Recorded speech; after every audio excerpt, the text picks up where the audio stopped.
Hello, good morning students. तर आपण 12वी केमिस्ट्री स्टेट बोर्ड तर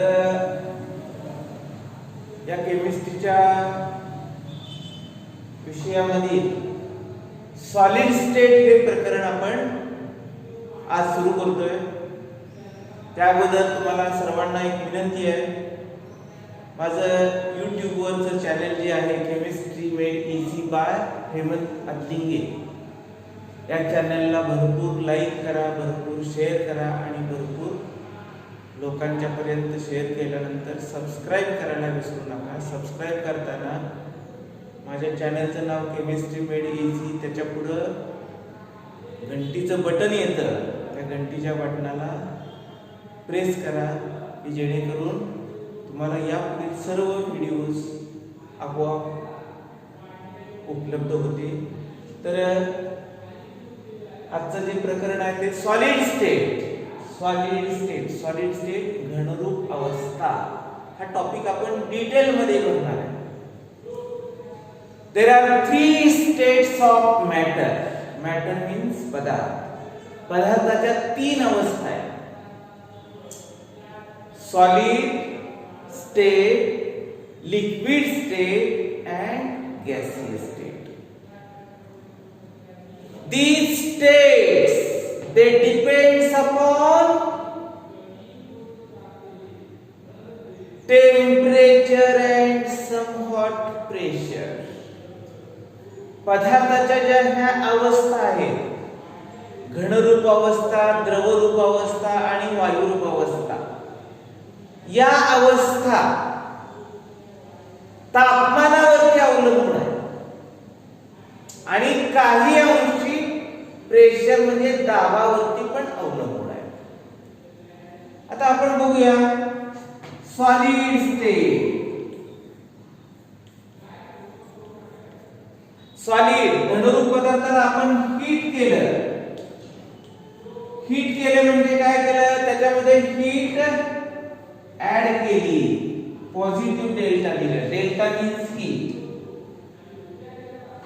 सॉलिड स्टेट मधल्या सबस्टन्सला आपण हीट केलं की त्याचं रूपांतर काय होतं, लिक्विड स्टेट. त्यानंतर लिक्विड स्टेट मधल्या सबस्टन्सला परत हीट केलं म्हणजे त्याच्यामध्ये हीट ऍड झाल्यानंतर ह्या लिक्विड स्टेटचं रूपांतर गॅसियस स्टेट मध्ये होतं.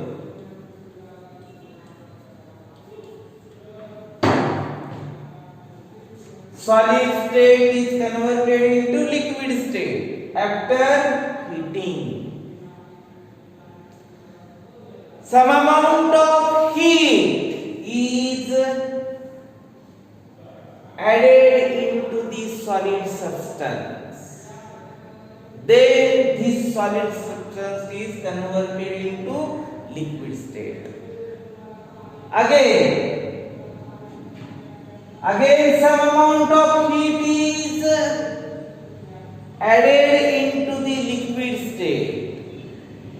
It is converted into gaseous state. Means when heat is added, heat means उष्णता म्हणजे तापमान वाढवणं.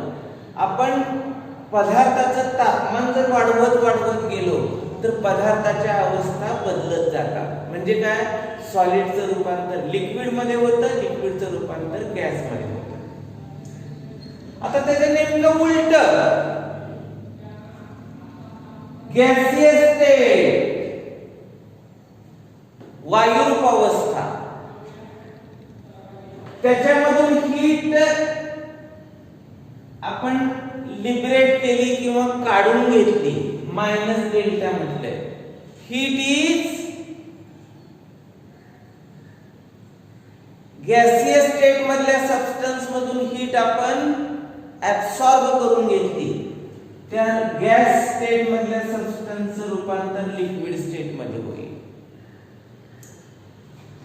म्हणजे त्याला निगेटिव्ह डेल्टा म्हणायचं. म्हणजे गॅसियस स्टेट मध्ये असणारी हीट काढून घेतली म्हणून मायनस डेल्टा लिहिलं, तर ते त्याचं रूपांतर आपल्याला लिक्विड स्टेट मध्ये होईल. आणि लिक्विड स्टेट मधलं सबस्टन्सची हीट परत आणखी काढून घेतली तर ते रूपांतर सॉलिड स्टेट मध्ये होईल. म्हणजे टेम्परेचर, वायू पदार्थाचं टेम्परेचर कमी केलं तर ते लिक्विड स्टेट मध्ये रूपांतरित होतं. लिक्विड स्टेटचं टेम्परेचर परत कमी केलं तर त्याचं रूपांतर सॉलिड स्टेट मध्ये होतं. म्हणजे these states of matter they depends upon temperature. Solid state is converted into liquid state when heat is added into the solid substance.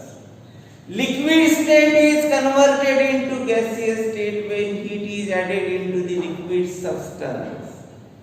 And oppositely, when heat from the gaseous substance is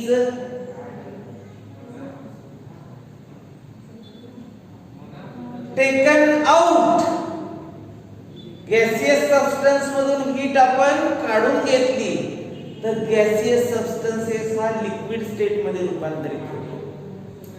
आणि त्याच्यानंतर liquid state मधली heat आपण परत आणखी काढून घेतली तर त्याचं रूपांतर सॉलिड स्टेट मध्ये होतं.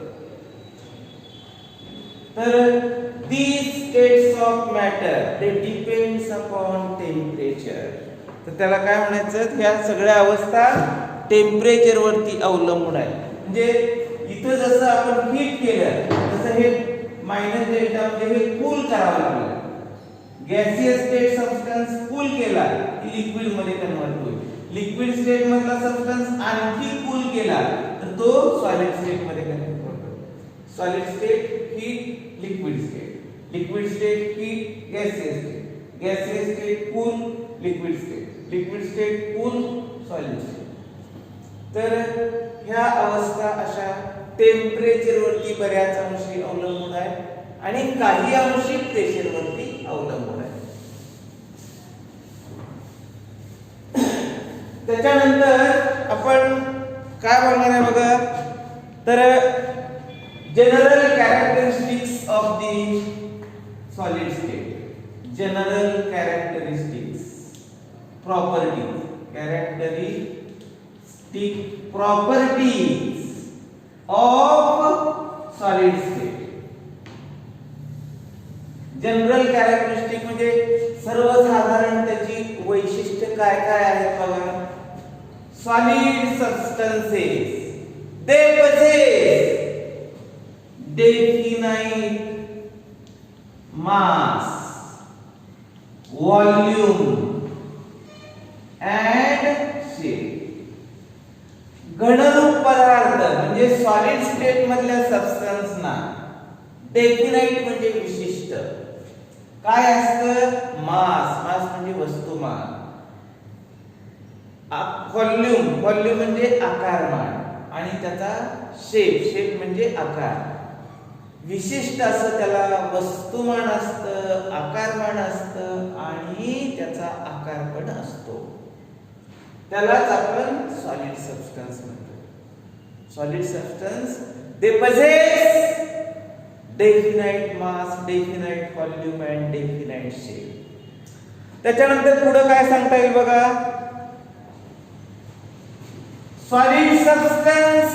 आता आपण हा चॉक पीस घेतलाय, खडूचा तुकडा जो आपण मी तुमच्या समोर घेतलेला आहे, तर ह्या खडूच्या तुकड्यामध्ये हा सॉलिड सबस्टन्स आहे. ह्याच्यामध्ये एक एक एक एक पार्टिकल खडूचा एकमेकाला अगदी चिकटून आहे, बिलगुन आहे, अलगद एकमेकाला अगदी काय. तर inter particle distances are very short. दुसरं कॅरेक्टरिस्टिक, इंटर पार्टिकल, दोन कुठलेही पार्टिकल घेतले तर त्याच्यामधलं डिस्टन्स हे कसं असतं, इज व्हेरी शॉर्ट.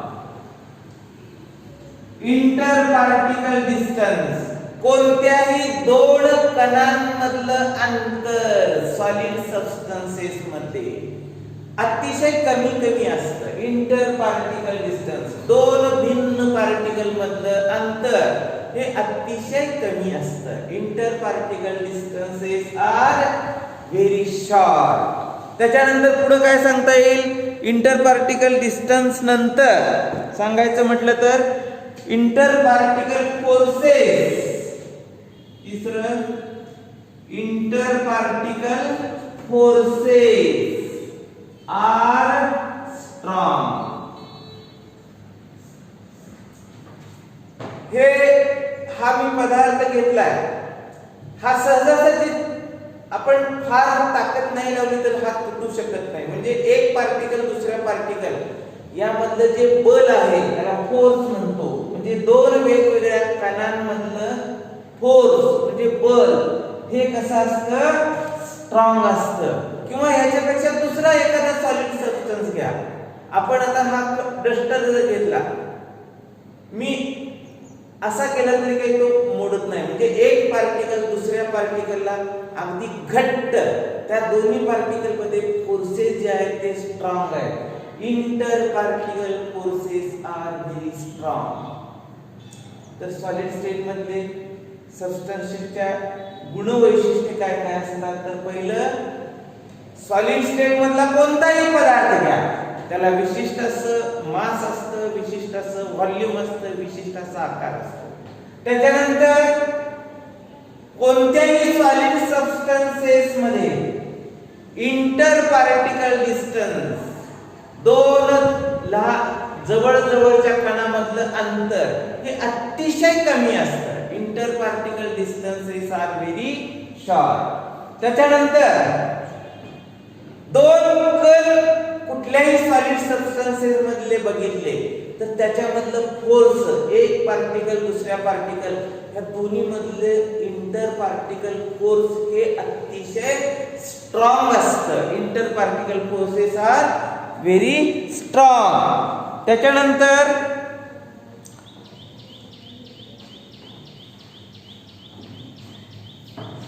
आता सॉलिड स्टेट मध्ये particles they are at a fixed position. यातले पार्टिकल हे कायम स्थिर असतील. Particles which are present in the solid substance they possess fixed position. ते कधीही लिक्विड किंवा गॅस सबस्टन्स सारखे एका ठिकाणाहून दुसऱ्या ठिकाणी मूव्ह होत नाही. त्यालाच म्हणायचं मायग्रेशन. तर काय म्हणायचं? Constituent particles. आता हा समजा एखादा सबस्टन्स आहे, अननोन सबस्टन्स आहे, खडूस म्हणून नाही याला, हा अननोन सबस्टन्स आहे, कुठलाही केमिकल सबस्टन्स आपण. तर याच्यामध्ये जे कॉन्स्टिट्युएंट पार्टिकल्स आहेत, याच्यामध्ये जे कण आहेत ते ॲटम्स असतील, आयन्स असतील किंवा मॉलिक्युल्स पण असतील. तर हे ॲटम्स, आयन्स आणि molecules they always possess fixed position. They cannot move from one place to another place. एका ठिकाणाहून दुसऱ्या ठिकाणी अजिबात मायग्रेट होत नाही, स्थलांतर करत नाही.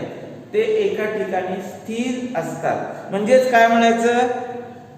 आता त्याच्यामध्ये एक मात्र असू शकतं, यातले particle they oscillate. Particles can oscillate. Oscillate म्हणजे फिरणं. About their own किंवा त्याच्या काय म्हणायचं त्याला की about their mean position.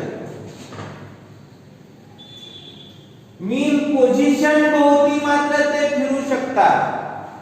Particles present in the solid state they can oscillate. Oscillate म्हणजे स्वतःभोवती फिरणं.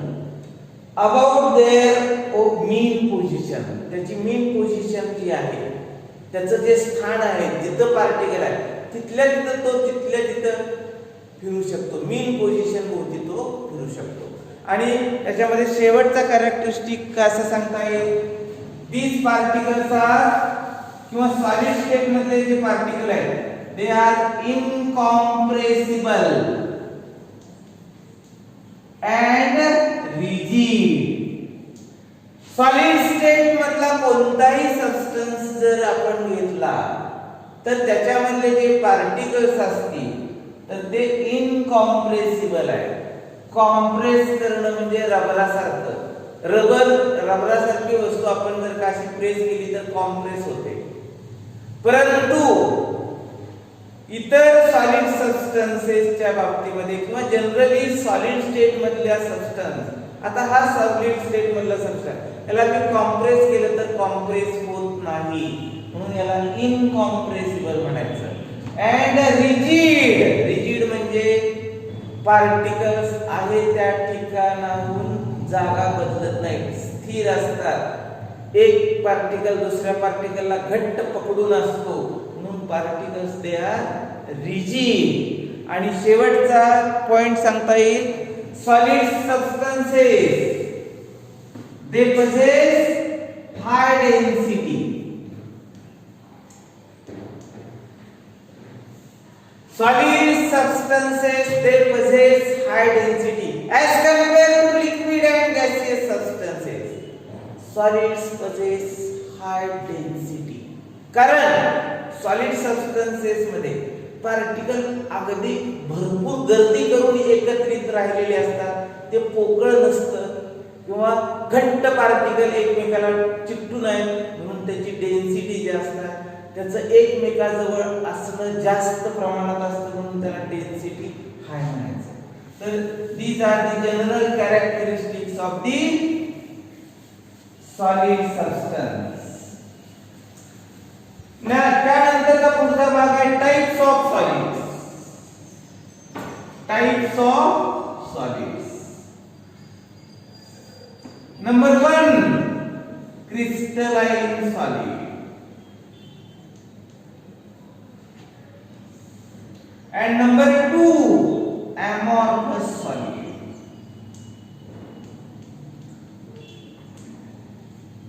Crystalline आणि amorphous. क्रिस्टलाइन amorphous मध्ये फरक काय काय बघा. क्रिस्टलाइन म्हणजे आपण साखर घेतली, मीठ घेतलं, क्रिस्टलाइन सबस्टन्सेस याला स्फटिकी सॉलिड म्हणायचं.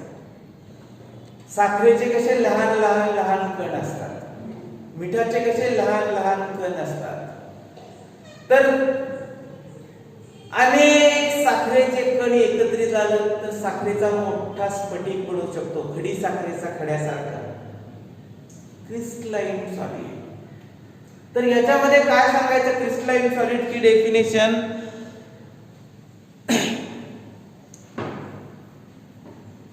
Crystalline solid, the solids in which there is a long range order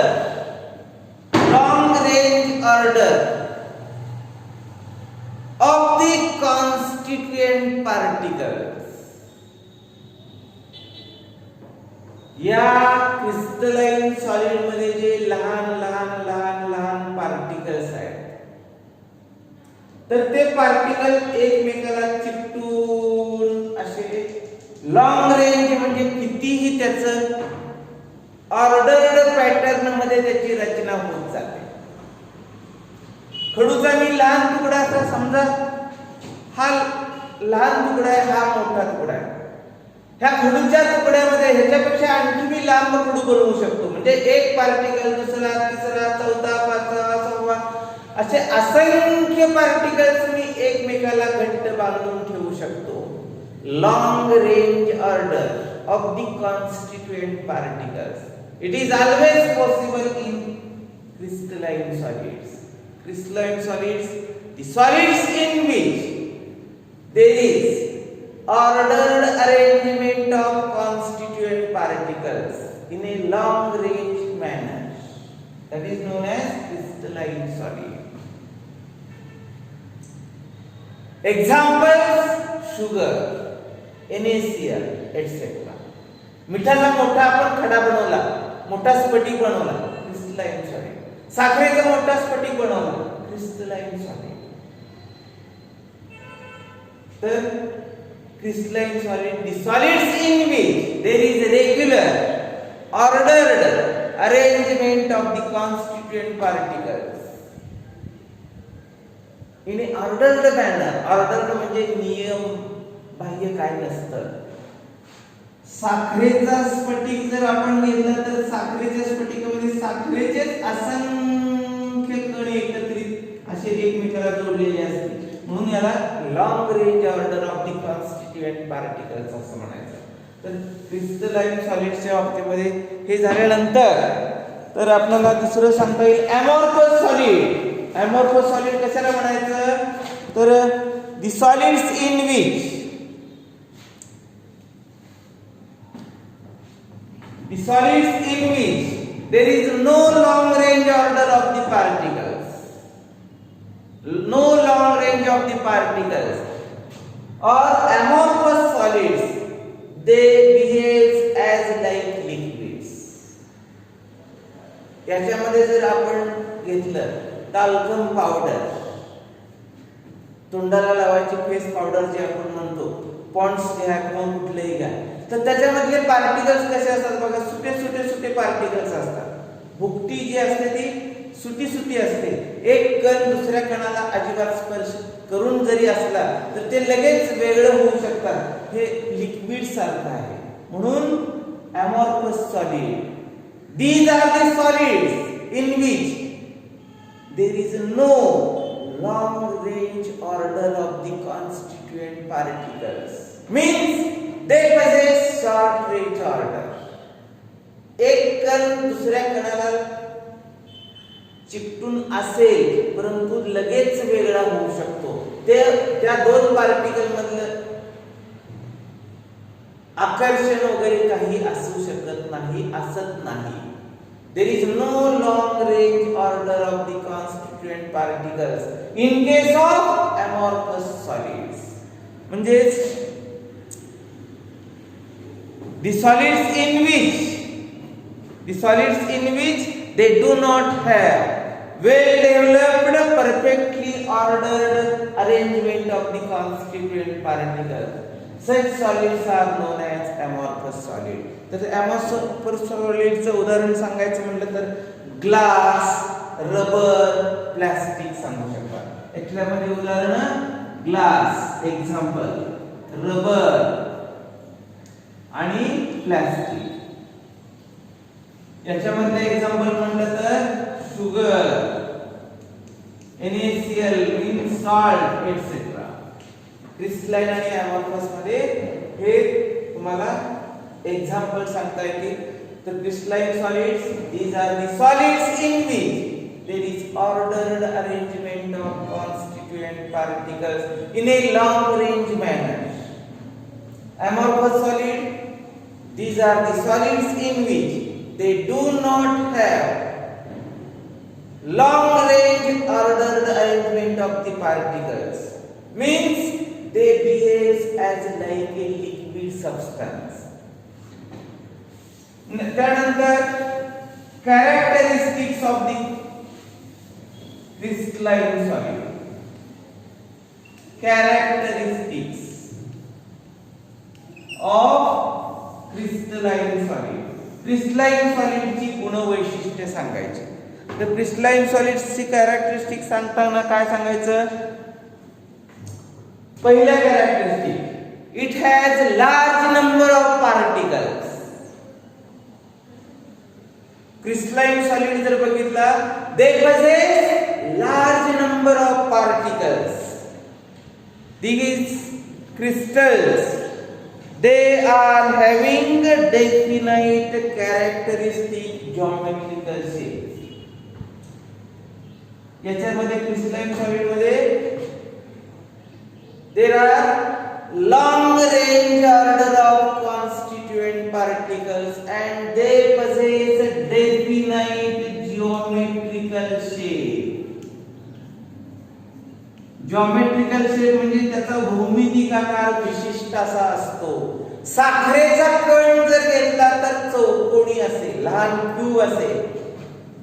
साखर कधी गोल असत नाही, लक्षात घ्या.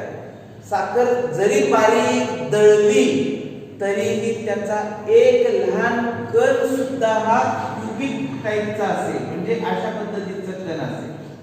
तर अशा पद्धतीचे त्याचे कण असतील तर त्याला क्युबिक शेप म्हणायचा. तर त्याचा आकार निसर्गानेच या शेप मध्ये त्याला निर्मिती केलेली आहे. म्हणून क्रिस्टलाइन सबस्टन्सेस, कुठलाही क्रिस्टलाइन सबस्टन्स घ्या, त्याचा विशिष्ट असा भौमितिक आकार असतो. They possess definite geometrical shape. त्याच्यानंतर आणखी काय सांगता येईल, आणि याच्यामध्ये काय असतात, there are large number of small particles. या एका कणामध्ये असंख्य लहान लहान लहान कण असतात. There are large number of small particles. They are arranged in a ordered manner and they possess definite geometrical shape. दुसरं कॅरेक्टरिस्टिक सांगायचं म्हटलं तर या क्रिस्टलाइन सबस्टन्सेसला डेफिनाइट आणि शार्प मेल्टिंग पॉइंट असतो. शार्प मेल्टिंग पॉइंट विशिष्ट आणि ऍक्च्युअली एक्झॅक्ट टेम्परेचरला ते मेल्ट होतात. क्रिस्टलाइन सॉलिड्स और crystalline substances they melt at a definite temperature. They possess definite melting point. त्याच्यानंतर किंवा शार्प मेल्टिंग पॉइंट. समजा एखादा क्रिस्टलाइन सबस्टन्स 99 डिग्री सेंटीग्रेडला मेल्ट होतं, तर 99 लाच होणार, 98 ला पण होणार नाही आणि 100 ला पण होणार नाही. म्हणून शार्प म्हटले. Crystalline solids or crystalline substances, they possess sharp melting point. Exactly, accurately melting point हा त्याचा महत्त्वाचा गुणवैशिष्ट्य आहे. ते कधी 10-5 डिग्रीनं कमी जास्त मेल्ट होत नाही, एक्झॅक्टली त्याच टेम्परेचरला मेल्ट होतात. हा त्याचं महत्त्वाचं गुणवैशिष्ट्य आहे. त्याच्यानंतर crystalline substances, they possess definite symmetry. विशिष्ट अशी सिमेट्री असते. कुठलाही क्रिस्टलाइन सबस्टन्स आपण मधून त्याचा छेद घेतला तर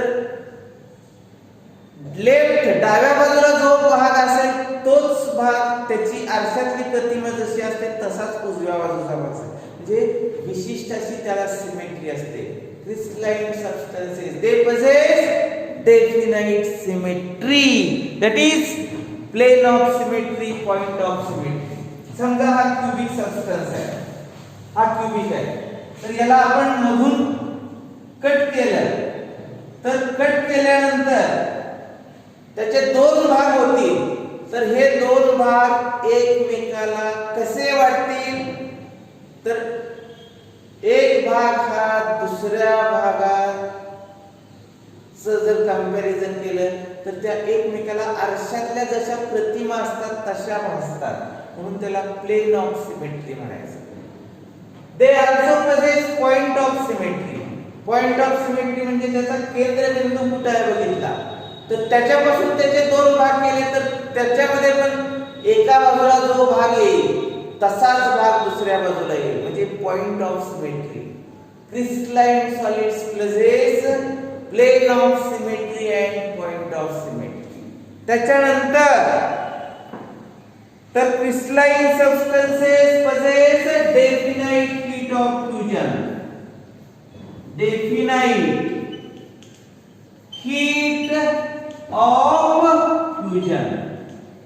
Heat of fusion म्हणजे तो पदार्थ वितळताना किती हीट लागते त्याला हीट ऑफ फ्युजन म्हणायचं. तो क्रिस्टलाइन सबस्टन्स वितळण्यासाठी लागणारी हीट ही नेहमी विशिष्ट आणि ठराविक असते. Crystalline solids possess definite heat of fusion. त्याच्यानंतर महत्त्वाची आणखी शेवटची प्रॉपर्टी, क्रिस्टलाइन सॉलिड्स possess किंवा दे आर अनआयसोट्रॉपिक. अनआयसोट्रॉपिक. अनआयसोट्रॉपिक याचा अर्थ क्रिस्टलाइन सॉलिड सबस्टन्स असेल किंवा आपण क्रिस्टलाइन सबस्टन्स जर घेतला, समजा हा क्रिस्टलाइन सबस्टन्स आहे,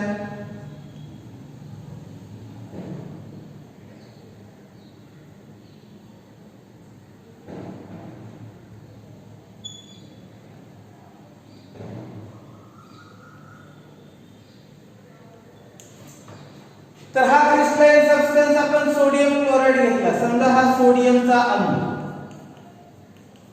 किंवा ॲटम आयन आणि हा Cl चा. आपण या क्रिस्टलाइन सबस्टन्सला अशा दिशेनं फ्लो केलं, इकडून बघितलं, त्याच्यानंतर इकडून बघितलं आणि त्याच्यानंतर इकडून बघितलं. इकडून बघितलं तर NaCl NaCl NaCl असे पार्टिकल्स येतील. इकडून इकडे बघितलं तर फक्त Na चे पार्टिकल येतील. इकडून इकडे बघितलं फक्त Cl चे पार्टिकल्स येतील.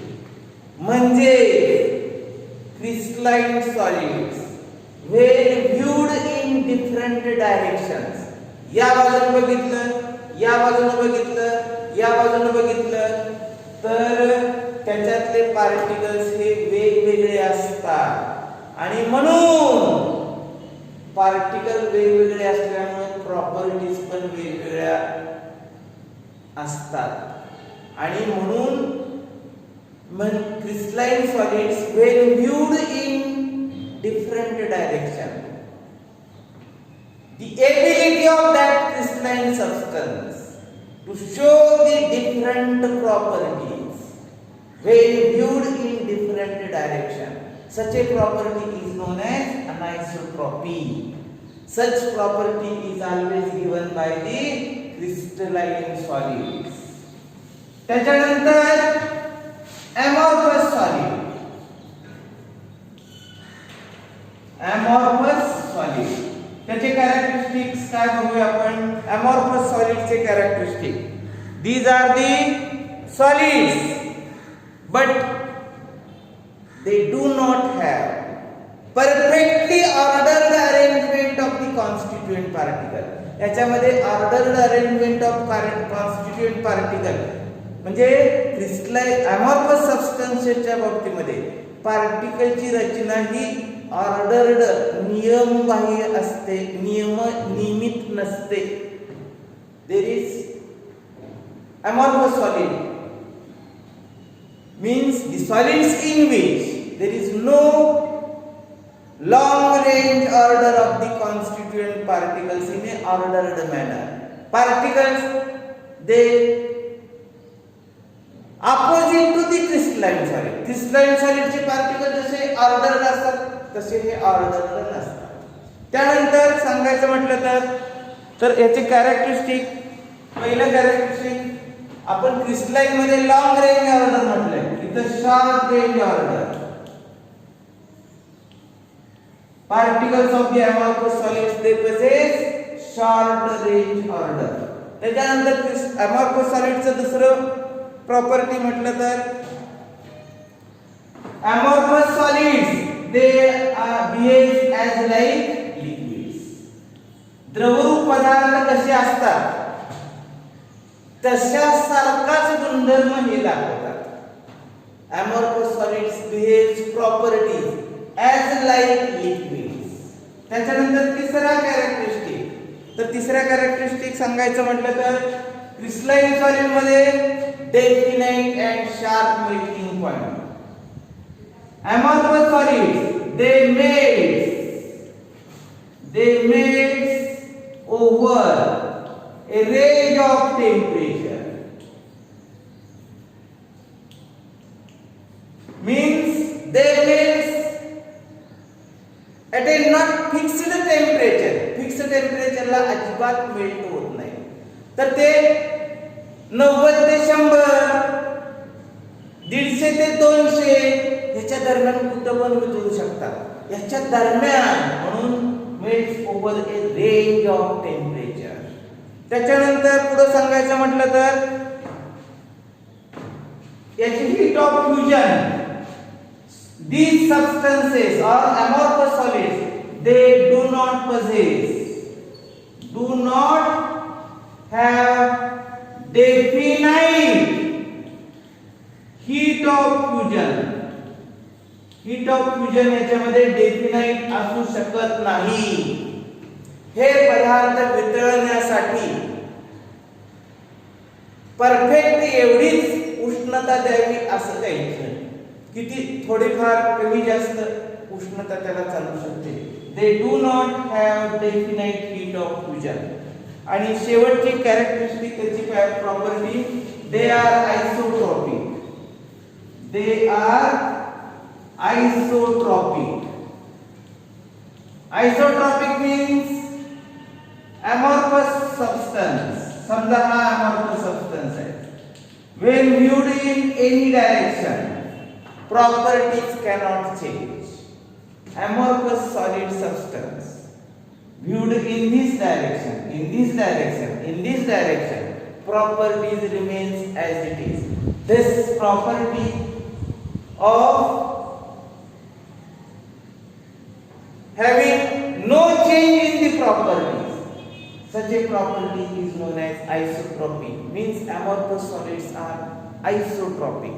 त्याच्यानंतर आणखी सांगायचं म्हटलं तर they do not possess any symmetry. Point of symmetry, plane of symmetry, जसं crystalline solids behave करतात तसं याच्यामध्ये सिमेट्रीचा काही प्रश्न येत नाही. तर ठीक आहे, आजचा तास इथं